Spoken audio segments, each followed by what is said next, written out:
Today, we're going to be talking about your auditory senses, so you better be listening. So usually if we're in a classroom, there's a couple tasks I have you guys to do. I'll just talk about it. The first task I have you do is um, we're going to see what life is going to be like without sound, right? So first thing I have you do is actually line up by shoe size without talking. And then the next task I have you do, then they get difficult. There's three tasks I have you do. The second one is actually line up by your birthday without talking. And then the last one is I have you line up alphabetically by your middle name without talking. And some are easier than others, but you get appreciation for what is it like not to be able to hear. And so you have to, get creative. You start communicating other ways. A lot of times, you're using hand signals for what letter it is or what size, shoe you have, or, by birthday, whatever it might be. And it's not as easy as you think it is because we assume some things. So, where do we start? Do we start smallest on this side or smallest on this side? You know, with birthdays, the month and the year and the month, these little nuances that we take for granted. And so usually after doing these activities, students definitely have a better appreciation for what it's like without hearing. And it's always fun to watch as well. So, we talked about how easy was it to communicate. Um, how do you think the people who are deaf perceive the hearing world? So how do you think how do they see us? People that can hear. Just think to yourselves for a minute. One of the things about the deaf community is they don't like see themselves as being handicapped at all, because that's especially if they were born that way. That's just the way they've always been. So let's talk about sound. Frequency is the number of wavelengths. Those vocab word. Make sure you know. Is the number of wavelengths in a period of time. So you can kind of see it here, right? So number of wavelengths. So you have time. How many wavelengths do you see over here, right? That's the frequency. So the top one would be a high frequency. The bottom one on this picture would be a low frequency. Pitch, another vocab word you should know, is the highest or lowness. So this all depends on the frequency. The higher the frequency, the higher the pitch, and vice versa. So as we age, we actually hear different frequencies. And I've talked about this before last unit. And as you get older, you tend not to be able to hear the higher frequencies as much. So how do we hear? Right? Sound waves enter the ear and pass through the auditory canal to the eardrum. The eardrum then vibrates with the waves. So you see here, um, the canal is this part right here. The eardrum is right there. And you will kind of have to know the sequence of things. Not necessarily every tiny little part, but definitely the big parts of how hearing works. You see like you have the ear there. The reason why you have your ear sticks out like that is because it actually funnels in the sound waves into your ear. So you have the middle ear, which is made up of the hammer, the anvil, and the stirrup. They transmit the vibrations to the cochlea in the inner ear. So this is actually a picture of the cochlea right there. That snail-shaped looking thing is called the cochlea. The hammer, anvil, and stirrup are referred to as ossicles. So that's another name you need to know. And these notes kind of like review. So you'll see each thing a couple times. The fluid fills, like in the cochlea. The hair cells are triggered, and then the vibrating sends neural impulses to the brain. This is called transduction. Very important word. You'll see transduction in the ear and in the eye. So what transduction is so your brain can't read waves. And so we have auditory waves, visual waves, right? So that's our vision and our hearing. They come in waves. Your brain can't read waves. So what happens is those waves have to be transduced. That's where transduction comes from. So pretty much they're turned into electrical impulses. That action potential, those neurons firing that your brains can actually read. So, that happens in the ear and the eye. Make sure in the ear that happens in your cochlea. All right, that happens in your cochlea. So let's go back to the middle ear, right? So the ossicles I talked about before. Three tiny bones that transfer sound waves from the eardrum to the cochlea. Like I said, made up of the hammer, anvil, and stirrup. And if you see the picture there, you can kind of see why they're called that. So you have the hammer. You guys all know what a hammer is. The anvil right here. And if you've ever seen an anvil, that's what I think the Roadrunner always drops on the coyote in the cartoons. That's what you used to, like blacksmiths, they hammer on the anvil. And then you got the stirrup right here. And essentially because it looks like a stirrup, right? A stirrup is what you put your foot in when you're riding a horse. So they're named after what they look like.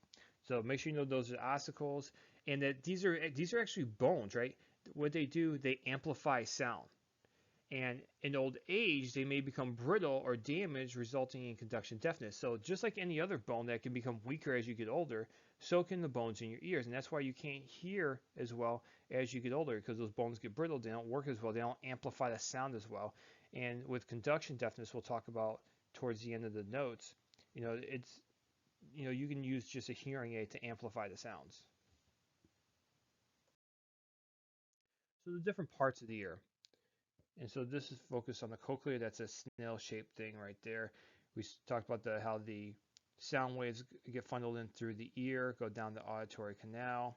You have the eardrum, which that's why they always say don't stick anything down your ear because you can pop your eardrum. That's it. It's very thin. You got the ossicles. This is your middle ear, and then your inner ear is the cochlea.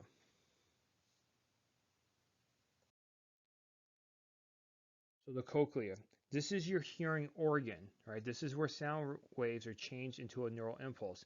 Remember, we talked about transduction, very important word that you should know. Make sure you know this is your hearing organ, right? Is your cochlea. Filled with fluid, a snail-shaped bitube. You kind of saw all of that, and you'll see some more pictures coming up.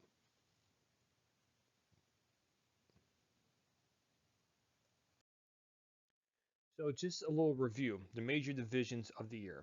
So first you have the outer ear, which acts as a funnel to direct sound waves towards your inner structure. You have, and that's why, like, if you know the old school hearing aids, you kind of have this funnel that they would stick in your ear to help get those sound waves into your ear. The middle ear consists of the three small bones known as the ossicles, and they amplify the sound. Right, so kind of know the purpose of each part, especially the ossicles amplify the sound, and that the cochlea transduces the sound, and that's the inner ear. All right, transduction occurs in the inner ear where the cochlea is, and they turn into a neural impulse, something that your brain can. So once again, review divisions of the ear. We have the outer ear, the sound waves, auditory canal. They go to the middle ear. You got the ossicles, right, the three tiny bones that amplify the sound. And then you have the inner ear, which is the cochlea, that snail-shaped looking thing. That's your hearing organ, and that is what transduces the waves into a neural impulse that your brain can actually understand. So once again, another picture. You see sound waves are collected in the outer ear here. Sound waves are then amplified by the middle ear. That's in here. Sound waves are then transformed into coded neural messages in the inner ear. That's the cochlea. Now, obviously, if you remember, it is sent to the thalamus, to the primary auditory cortex. Thalamus, if you remember from the brain, processes all your senses except for smell. So hearing would be one of the senses that it processes. And here's just a close-up picture of the middle and the inner ear, right? As the sound waves come in, vibrate off the eardrum, the ossicles amplify the sound, then they go to the cochlea, right? Vibrations in the fluid cause the basal membrane to actually wave up and down, and that's where we get pitch from. And there's a couple different theories why that is. So how can you possibly remember all this? Now, the best way is to remember some type of acronym for yourself. Now, I'm not saying this is a good one. This is just one that I found. All right, if you can make your own, you're going to remember it better. This is just I know it's crazy, but it is what it is. It's one I found, right? So it says, um, please eat everything offered on cuisine buffet. Helpful attendants take away trash. Stands for the pinna, which is the outside part of your ear. Then your ear canal, your eardrum, ossicles, goes to your oval window, goes to your cochlea, to your basilar membrane, to the hair cells, remember that wave, to the auditory nerve, which then takes it to the thalamus, which remember processes all of your senses except for smell, then to your auditory cortex, and eventually to your temporal lobes. So once again, I know that's a lot, but it's something that'll help you memorize it. And please create your own. If you create your own, you're more likely to remember what's going on. So how do we actually locate sound? So what happens is sound goes in one ear more intensely and sooner than it does the other ear. So if it's an equal distance from both ears, it's hard to actually locate. People usually turn their head when they want to eavesdrop or locate a sound.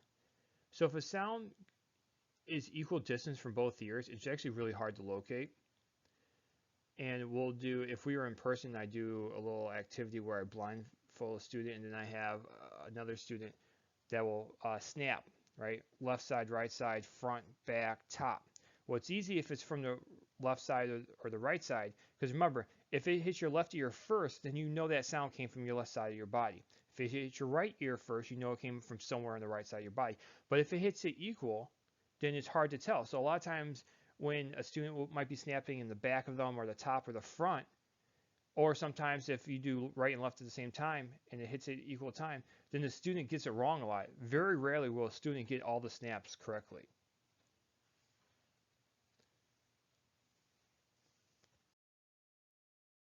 Conduction hearing loss, right? Conduction hearing loss is physical damage to the inner workings of the ear. So digital hearing aids are useful. What they do, they actually compress sounds. They amplify soft sounds, but not loud sounds. So this is what I was talking about when you get older and your bones might break down a little bit. You know, nowadays they have these, very useful digital hearing aids.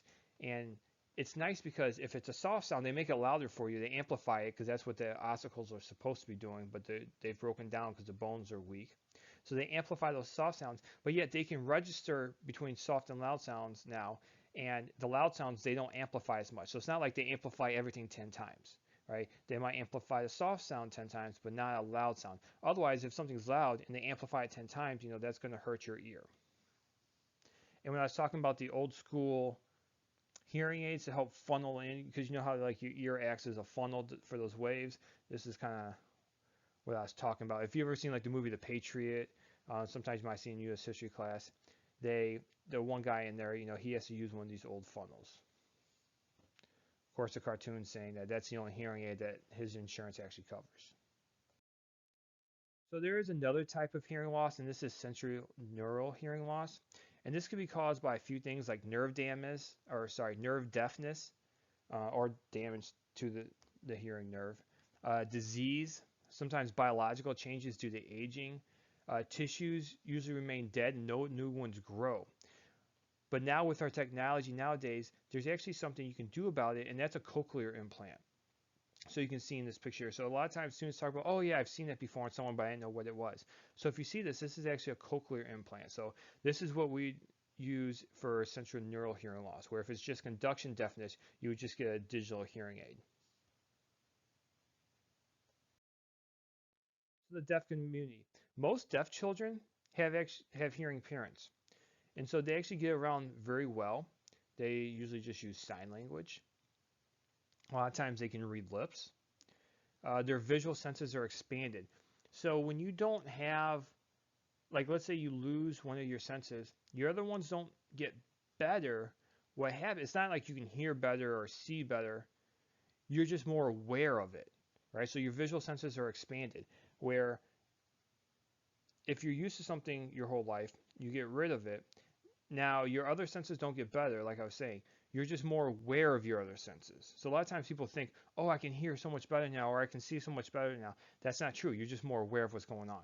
And also, like I mentioned earlier, the deaf community, they don't see their shortcoming, right? Especially if they were born deaf their whole life, they see themselves as just another normal human being. They don't want to be seen as handicapped or any special treatment, things like that. So, I mean, if you think about anything, if you've never had it your whole life, then you don't miss it.